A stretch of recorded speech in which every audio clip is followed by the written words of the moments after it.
The Joe Rogan Experience. Do you wonder at all that this is a massive PSYOP and this is all just to cover up some very advanced American weapons technology? I think it's a very good question, and here's why I don't believe that. Because I have done 30 years of field research, right? So I've gone to China, I've been to Russia, I've been to Australia and Africa and South America, Canada, Alaska, all across Europe, the United States, and I've investigated close encounters of the third kind. And I would ask your audience, don't take it from me, but the United States Air Force investigated and categorized close encounters of the first, second, and third kind, right? During their official capacity, Project Sign, Project Grudge, Project Blue Book. Great fucking movie, by the way. If you haven't seen it, folks, Close Encounters of the Third Kind, probably the best alien invasion movie of all time. Dr. Hynek has a cameo appearance in that film. Did you know that? I had heard that. Yeah, so I don't remember who he was, though, but wasn't the French guy, didn't he? Yeah, Jacques Vallée. He's supposed to be Jacques Vallée. Jacques Vallée has a cameo. Well, there's a guy acting his part, but actually Dr. Jalen Hynek, who's a scientific advisor to Project Blue Book all those years for the Air Force, actually has a cameo appearance, smoking a cigar during the encounter.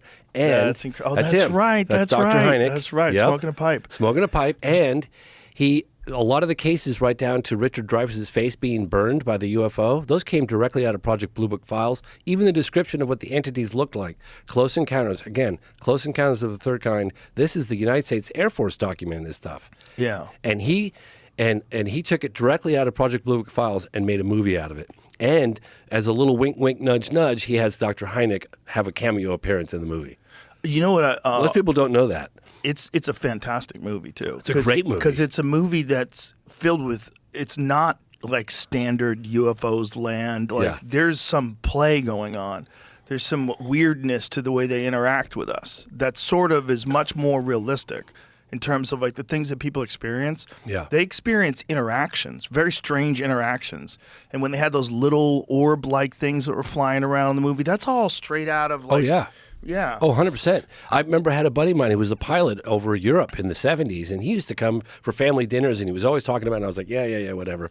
And then later, we're all in the life. Fighters. When I started getting interested in UFOs, I was like, Michael, tell me about that UFO encounter you had, that red orb. He goes, it was just like it was in the Close Encounters of the Third Kind, Steven Spielberg's movie. And I was like, they took those files directly out of Project Blue Book files and right onto the big screen. That's what the Foo Fighters were, right?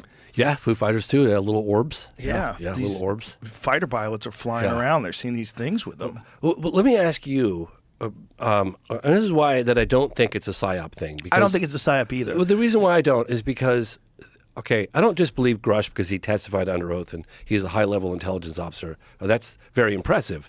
I believe Grush because his claims align with my personal research in the field. Remember, I've investigated crash retrieval programs, crash retrieval cases, right? Mm-hmm. And so when I put out Moment of Contact, when I went in to put out Moment of Contact, people were going, James, you just dropped one of the biggest, most successful UFO films in terms of transcending the UFO community and penetrating a much broader, more mainstream audience.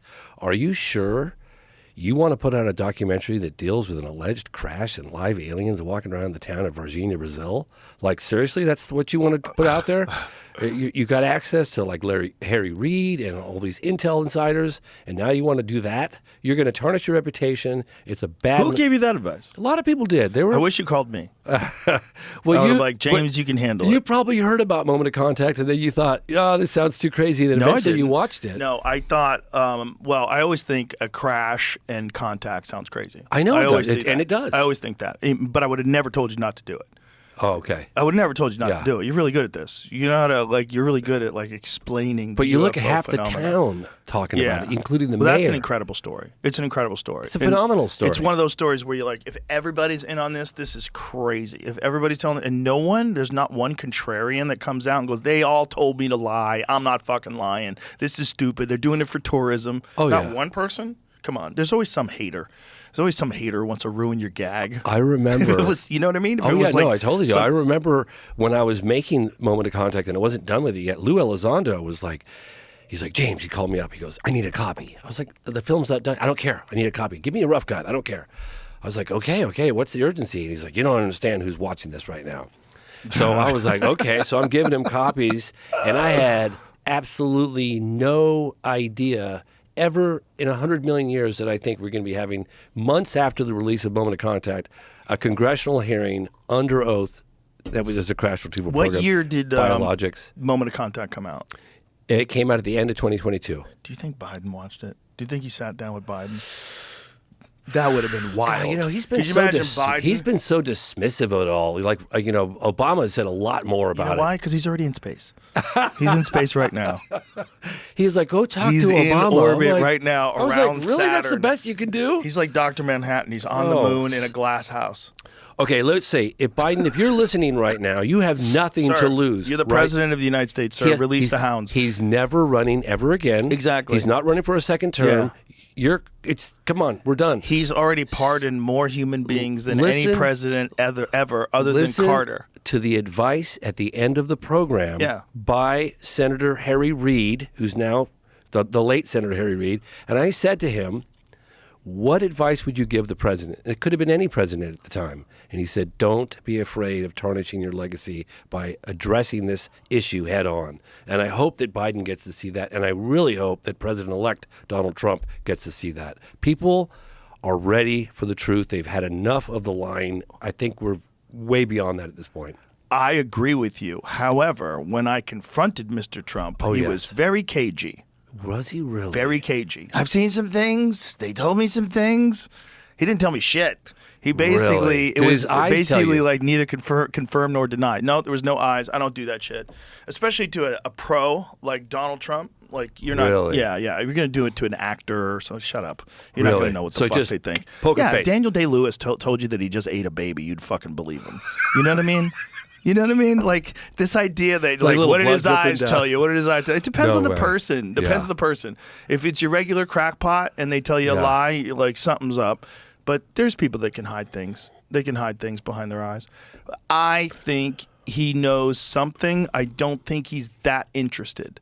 I think he's more interested. I think he's a sort of a no-nonsense type of guy. This is why. You kind of have to be managing multiple businesses simultaneously, right? Yeah. He's always done that his whole career, right? Yeah. Manage being on The Apprentice while running these golf courses, while having these buildings, apartment buildings, hotels. He's constantly doing something, right? Yes. So while he's doing all that, and he's playing golf, while he's doing all that, there's no time for fucking aliens, man. There's no time for nonsense. There's no time for sitting around with your buddies, smoking a cigar going, what do you think, man? I mean, if I was them, man, I would do what they're doing.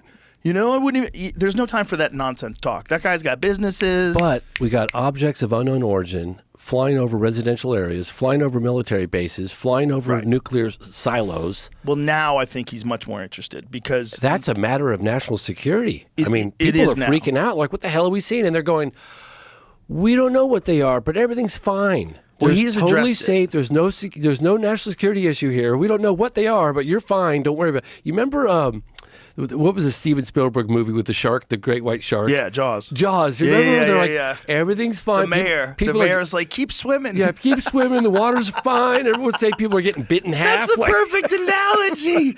Dude, that is the perfect analogy. That is it. Everything's fine. Go if you- about your lives. They're definitely Nothing not to nuke see here. sniffing drones. Come on, nuke sniffing drones. So what if some nuclear Oh my material was gosh. just stolen Oh my off a gosh. cargo ship? Whatever. Guys. All the online conspiracy stuff is crazy, and I get a lot of it because obviously what I do. Of course. And people send me all kinds of stuff. I was like, well, hang on a second. I wish I could put boots on the ground, but no, there's something really weird going on. And the fact that they don't know, or they're claiming that they don't know what it is. The subject is much more open to discussion, like I was saying, amongst serious people. Yes. Where it didn't used to be before. And now I think with this drone thing, I think there's so many people that are going, okay, even if they're ours or they're China's or they're who, what's going on? Like, Yeah. why are there so many of them? What are the answers? And why can't you tell us? Is it because they're searching for a nuke? Jesus Christ, maybe you should warn people and get the fuck out of here. Is that really what's going on? Like, if it's not, what is going on? And if it's not ours, what are they? And how come you can't track them? How come, what kind of... Very bizarre. It doesn't even make sense. It's very, It very doesn't make bizarre. sense when you think of the capabilities of the United States military. It doesn't make any sense. They can't figure out what's going on. I think what Trump said is probably correct, that the government knows. They know what's happening, and they don't want to tell people. Why for wouldn't whatever he reason. know? He could tell us. Why wouldn't he tell us? I don't think he knows yet.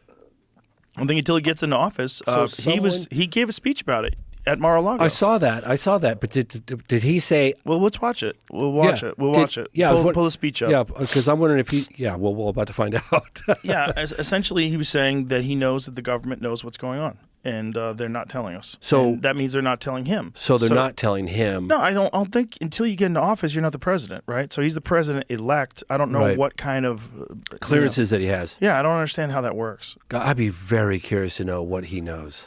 Right, especially with this. Like, who do you even ask? Like, who is the person that can lay out the information? Like, which department? Which agency? Yeah, Let's right. hear And him it seems talk. like they're so compartmentalized. What about the fear here at home of the drones? Thank you. Good to see you. Good to see you. Can you comment on the drones that are flying around New Jersey and ports? It seems like the American people have a big disconnect. The government knows what is happening. Look, our military knows where they took off from. If it's a garage, they can go right into that garage. They know where it came from and where it went. And for some reason, they don't want to comment. And I think they'd be better off saying what it is. Our military knows, and our president knows. Our president knows. And for some reason, they want to keep people in suspense. I can't imagine it's the enemy, because if it was the enemy, they'd blast it out. Even if they were late, they'd blast it. Something strange is going on. For some reason, they don't want to tell the people, and they should, because the people are really, I mean, they happen to be over Bedminster. Will you shoot them down? They're very close to Bedminster. I think maybe I won't spend the weekend in Bedminster. I've decided to cancel my trip. Yeah. I think I won't spend the weekend in Bedminster. Yeah. Wow. I bet someone told him, Mr. President, it's pretty important that you don't go to the golf course. Yeah. God, that's so crazy. Yeah. Hey, so what does that mean? I gotta, if you don't mind, I was contacted. I went to this. Are you going to switch subjects? Well, no. This is all about exactly what we're talking about. This is something that I really need to put out there because it's very important. Okay. And it's an unprecedented effort spearheaded by this woman, Andrea, who runs a number of communities on Reddit.